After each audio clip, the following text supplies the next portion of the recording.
माननीय अध्यक्ष महोदय, आज भी हमारे देश में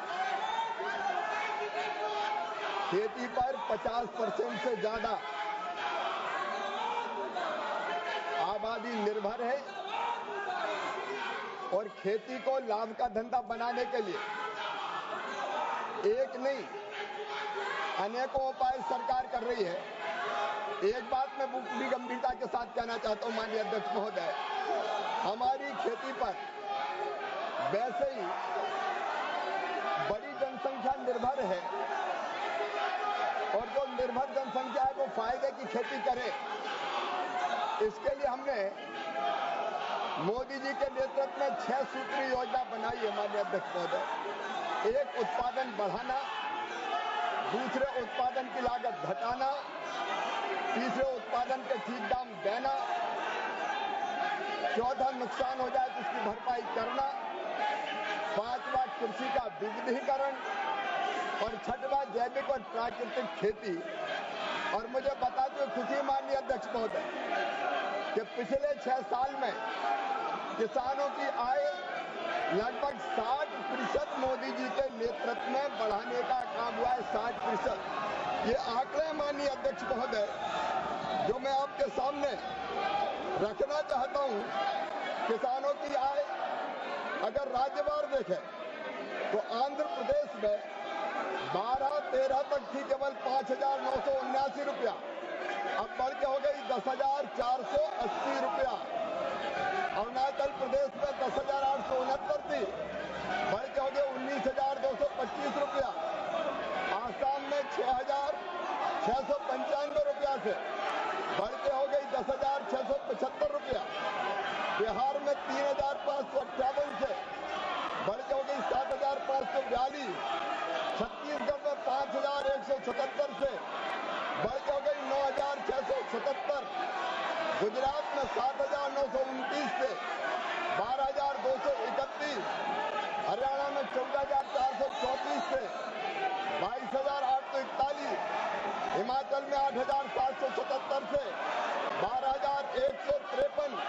और इस तरह अगर अखिल भारतीय स्तर पर अगर देखा जाए माननीय अध्यक्ष महोदय, पश्चिम बंगाल में भी 3,890 से 6,742, कुल मिला के 6,426 रुपए से बढ़ के ये हो गई है 10,218 रुपया।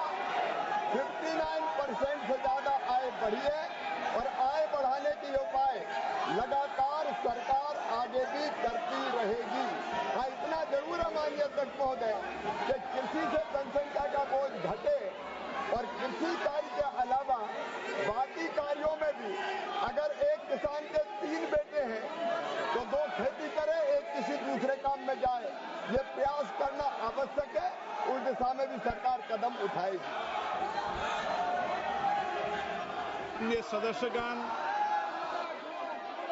मैं प्रश्नकाल में सभी मान्य सदस्यों को और सभी दल के मान्य सदस्यों को पर्याप्त समय, पर्याप्त अवसर देता हूं, लेकिन प्रश्नकाल के अंदर अपने अपने राज्यों के राजनीतिक एजेंडों पर बात करना, प्रश्नकाल में राज्यों की राजनीति करना और अपने एजेंडों के आधार पर प्रश्नों के सवाल पूछकर व्यवधान पैदा करना, ये सदन के लिए उचित नहीं है।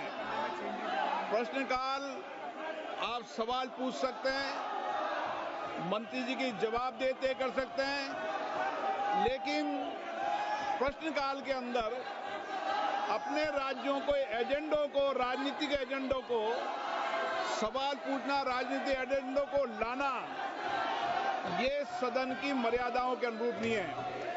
मैं पुनः आग्रह करना चाहता हूं, ये सदन प्रश्नकाल हो चाहे डिबेट हो, सहमति असहमति का है। आप अपना विरोध व्यक्त कर सकते हो, असहमति व्यक्त कर सकते हो, लेकिन जिस तरीके से प्रश्नकाल के अंदर आप अपने राज्यों के एजेंडे को लागू करना चाहते हो और एजेंडों पर आरोप लगाना चाहते हो, ये उचित नहीं है। मैं पुनः आपसे आग्रह करता हूं, आप अपनी अपने सीट पर जाकर बैठिए। मैंने सभी को पर्याप्त समय, पर्याप्त अवसर दिया। आप फिर आग्रह कर रहा हूं, अपनी सीट पर जाके बैठिए। सदन की कार्रवाई, आप प्रश्नकाल नहीं चलाना चाहते,